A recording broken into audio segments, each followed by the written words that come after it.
আসসালামু আলাইকুম, স্বাগত জানাচ্ছি আপনাকে বিএসসি নিউজের আন্তর্জাতিক সংবাদে। শুরুতেই থাকছে সংবাদ শিরোনাম।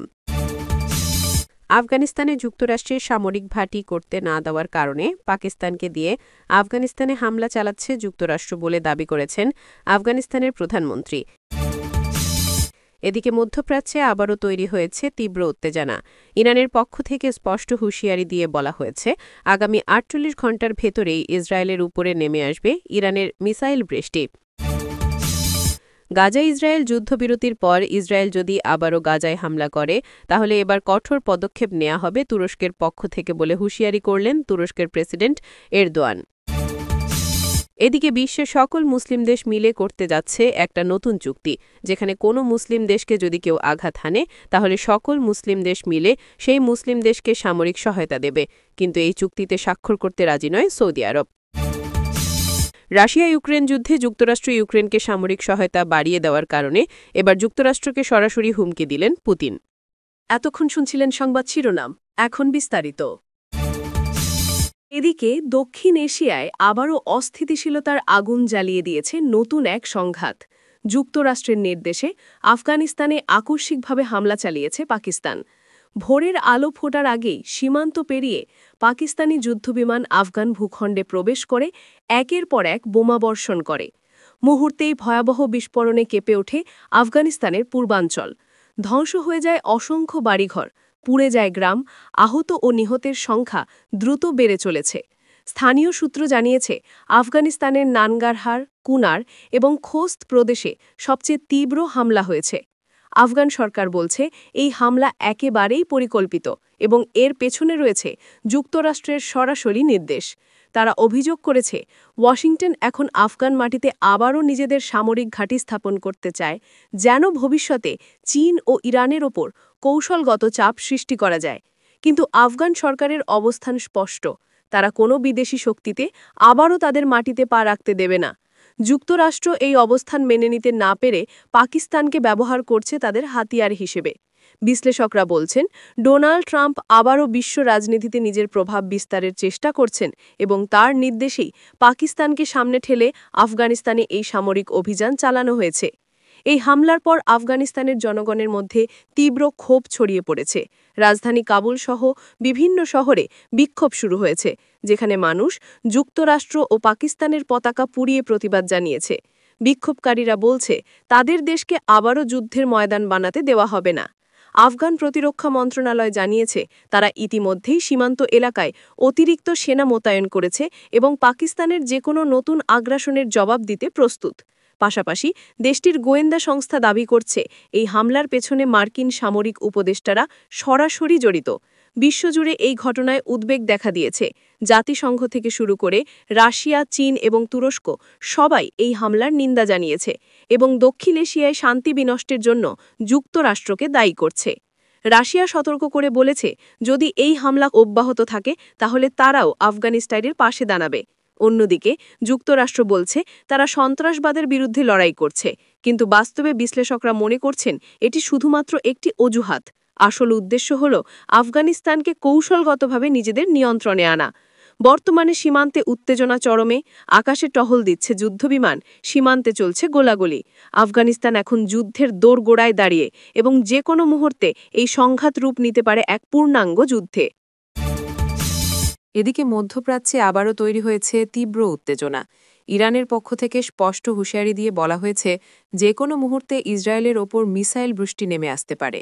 ইরানের সামরিক বাহিনী ইতিমধ্যেই পূর্ণ প্রস্তুত রয়েছে এবং তাদের ক্ষেপণাস্ত্র ইউনিটগুলো রাখা হয়েছে সর্বোচ্চ সতর্ক অবস্থায়। ইরানের প্রতিরক্ষামন্ত্রী জানিয়েছেন, দেশের সামরিক সক্ষমতা এখন আগের যে কোনো সময়ের চেয়ে বেশি শক্তিশালী। হাজার হাজার ব্যালিস্টিক মিসাইল, আধুনিক ড্রোন এবং যুদ্ধবিমান একসাথে আকাশে উড়তে প্রস্তুত। তেহরান দাবি করেছে, ইসরায়েলের যে কোনো অংশে মাত্র কয়েক মিনিটের মধ্যে তারা আঘাত হানতে সক্ষম। ইতিমধ্যে ইরানের বিপ্লবী গার্ডের নেতৃত্বে বিশাল সামরিক মহড়াও শুরু হয়েছে। পারস্য উপসাগর থেকে শুরু করে ইরাক সীমান্ত পর্যন্ত চলছে ব্যাপক অস্ত্র মোতায়েন। ইরানের রাষ্ট্রীয় টেলিভিশনে প্রকাশিত ভিডিওতে দেখা গেছে, ডজন ডজন মিসাইল লঞ্চার যুদ্ধপ্রস্তুত অবস্থায় রয়েছে, টার্গেট করা হয়েছে ভূমধ্যসাগরের দিকে। অন্যদিকে ইসরায়েলও হাত গুটিয়ে বসে নেই। দেশটির সেনাবাহিনী পুরোপুরি প্রস্তুত এবং সীমান্তে মোতায়েন করা হয়েছে শত শত ট্যাঙ্ক, আকাশ প্রতিরক্ষা ব্যবস্থা ও যুদ্ধবিমান। প্রতিরক্ষা বিশেষজ্ঞরা বলছেন, যদি ইরানের মিসাইল বৃষ্টি সত্যিই শুরু হয় তবে এটি হতে পারে ইতিহাসের অন্যতম বড় সংঘাত। এরই মধ্যে যুক্তরাষ্ট্র, ব্রিটেন এবং ফ্রান্স পরিস্থিতি পর্যবেক্ষণ করছে। ওয়াশিংটন জানিয়েছে, ইরান যদি সরাসরি হামলা চালায় তাহলে তারা ইসরায়েলের পাশে দাঁড়াবে। অপরদিকে রাশিয়া বলেছে, কোনো ধরনের অস্থিরতা ছড়ালে তার পরিণতি হবে ভয়াবহ এবং এই সংঘাত সহজে থামানো যাবে না। বিশ্লেষকরা বলছেন, ইরান এখন এমন এক অবস্থানে পৌঁছেছে যেখানে তারা নিজেদের সামরিক শক্তি প্রমাণ করতে চাইছে। বিশেষ করে সাম্প্রতিক বছরগুলোতে ইরান, রাশিয়া ও চীনের সঙ্গে সামরিক সহযোগিতা জোরদার করেছে। ফলে ইরান এখন শুধু আঞ্চলিক নয়, বৈশ্বিক শক্তি হিসেবেও নিজেদের অবস্থান দৃঢ় করতে চাইছে। সব মিলিয়ে পুরো মধ্যপ্রাচ্য এখন এক অজানা আতঙ্কে ঘেরা। আকাশ জুড়ে নজরদারি ড্রোন উড়ছে, সমুদ্রপথে যুদ্ধজাহাজ মোতায়েন করা হয়েছে, সীমান্তে সেনারা সতর্ক অবস্থায়। বিশ্বের বড় বড় দেশগুলো কূটনৈতিক তৎপরতা চালালেও বাস্তবতা হলো যে কোনো মুহূর্তে শুরু হতে পারে ইরান ইসরায়েলের এক অগ্নিগর্ভ যুদ্ধ, যা ছড়িয়ে পড়তে পারে পুরো অঞ্চলে। এদিকে বিশ্বের সকল মুসলিম দেশ মিলে একটি ঐতিহাসিক চুক্তির পথে হাঁটছে। এই চুক্তির মূল উদ্দেশ্য হল, যদি কোনো মুসলিম দেশের ওপর আক্রমণ হয় তাহলে বাকিরা সবাই মিলে সেই দেশের পাশে দাঁড়াবে। সামরিক সহায়তা, প্রতিরক্ষা সহযোগিতা এবং তথ্য বিনিময়ের মাধ্যমে তারা একে অপরকে রক্ষা করবে। এই পদক্ষেপকে অনেকেই বলছেন মুসলিম ইউনিটি ডিফেন্স প্যাক্ট, যার লক্ষ্য মুসলিম বিশ্বের সম্মিলিত নিরাপত্তা নিশ্চিত করা। অনেক দেশ ইতিমধ্যেই এতে আগ্রহ প্রকাশ করেছে, যেমন তুরস্ক, ইরান, পাকিস্তান, মালয়েশিয়া, কাতার সহ আরও কয়েকটি দেশ। বিশ্লেষকরা বলছেন, এটি যদি বাস্তবায়ন হয় তাহলে মুসলিম দেশগুলোর জন্য এটি হতে পারে ইতিহাসের সবচেয়ে বড় প্রতিরক্ষা জোট। তবে এই আলোচনার মধ্যে এক বড় প্রশ্ন দেখা দিয়েছে। সৌদি আরব এখনও এই চুক্তির অংশ হতে রাজি নয়। তারা এখন পর্যন্ত কোনো আনুষ্ঠানিক প্রতিশ্রুতি দেয়নি, বরং নিজেদের অবস্থানকে স্বাতন্ত্র্য কৌশলগত নীতি হিসেবে দেখাতে চাইছে। বিশ্লেষকদের মতে, সৌদি আরবের অনীহা এই জোটের শক্তিকে অনেকটাই দুর্বল করে দিতে পারে, কারণ সৌদি আরব মুসলিম বিশ্বের সবচেয়ে প্রভাবশালী দেশগুলোর একটি, যার অর্থনৈতিক ও সামরিক ক্ষমতা অন্যদের তুলনায় অনেক বেশি।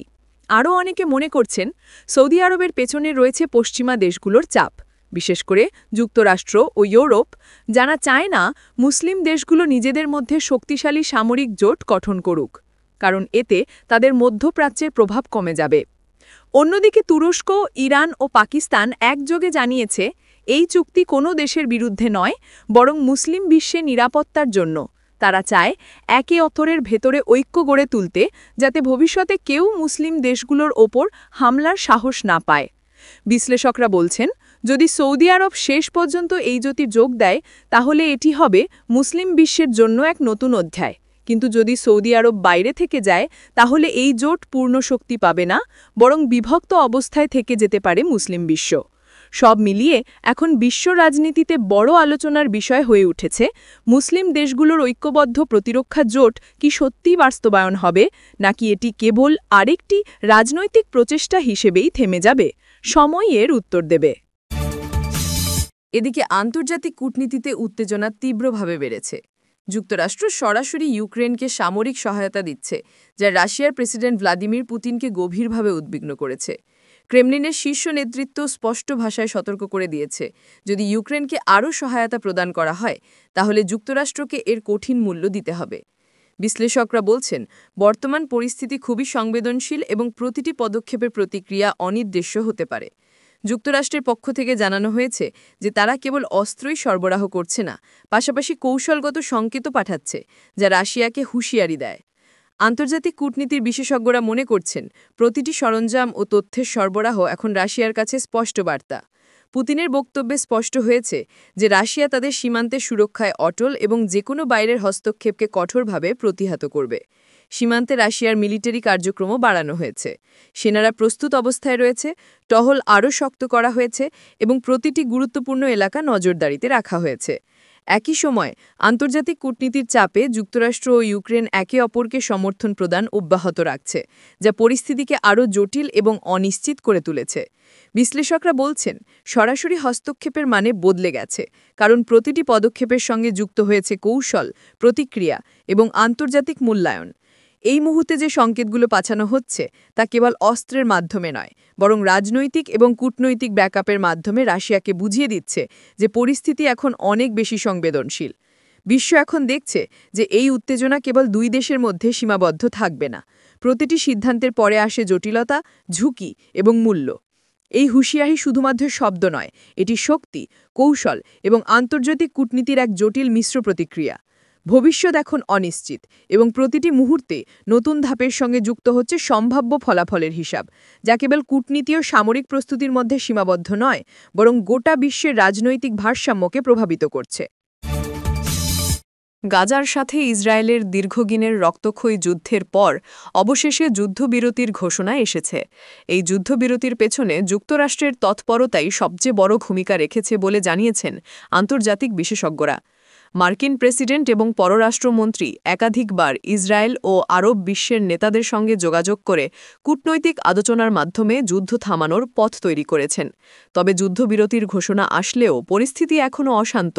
গাজা শহরের ভেতর এখনও ধ্বংসস্তূপ, অসংখ্য মানুষ গৃহহীন, হাজারো শিশু খাবার ও চিকিৎসার অভাবে ভুগছে। এই অবস্থায় তুরস্কের প্রেসিডেন্ট রেজেপ তাইয়েপ এরদোগান কঠোর সতর্কতা উচ্চারণ করে বলেছেন, যদি ইসরায়েল এই যুদ্ধবিরতির চুক্তি ভঙ্গ করে আবার গাজায় হামলা চালায় তাহলে এর পরিণাম হবে ভয়াবহ। সেই আগুন শুধু গাজাতেই সীমাবদ্ধ থাকবে না, বরং পুরো মধ্যপ্রাচ্যে ছড়িয়ে পড়বে। এরদোগান আরও বলেন, গাজায় যুদ্ধবিরতি মানে কেবল শান্তির চুক্তি নয়, এটি মানবতার প্রতি প্রতিশ্রুতি। যদি এই প্রতিশ্রুতি ভঙ্গ হয় তবে তুরস্ক সহ মুসলিম বিশ্ব আর চুপ করে থাকবে না। তিনি আন্তর্জাতিক সম্প্রদায়ের প্রতি আহ্বান জানিয়ে বলেন, এখনই সময় ইসরায়েলকে নিয়ন্ত্রণে আনা। যুদ্ধবিরতির পর যদি তারা আবার হামলা চালায় তাহলে সেটি হবে মানবতার বিরুদ্ধে সবচেয়ে বড় অপরাধ। এদিকে যুক্তরাষ্ট্র এই চুক্তি স্থায়ী করতে নজরদারি চালিয়ে যাচ্ছে। মার্কিন কর্মকর্তারা জানিয়েছেন, তারা ইসরায়েল ও হামাস দুই পক্ষের সঙ্গেই নিয়মিত যোগাযোগ রাখছে যাতে কেউ যুদ্ধবিরতি ভঙ্গ না করে। কিন্তু অনেক বিশ্লেষক আশঙ্কা করছেন, ইসরায়েলের কিছু শক্তিশালী রাজনৈতিক মহল এখনও গাজায় নতুন অভিযান চালানোর জন্য চাপ সৃষ্টি করছে। ফলে প্রশ্ন উঠছে, যুক্তরাষ্ট্রের মধ্যস্থতায় অর্জিত এই যুদ্ধবিরতি কতটা স্থায়ী হবে? গাজা কি অবশেষে শান্তি ফিরে পাবে, নাকি আবারও রক্তে ভেসে যাবে তার মাটি?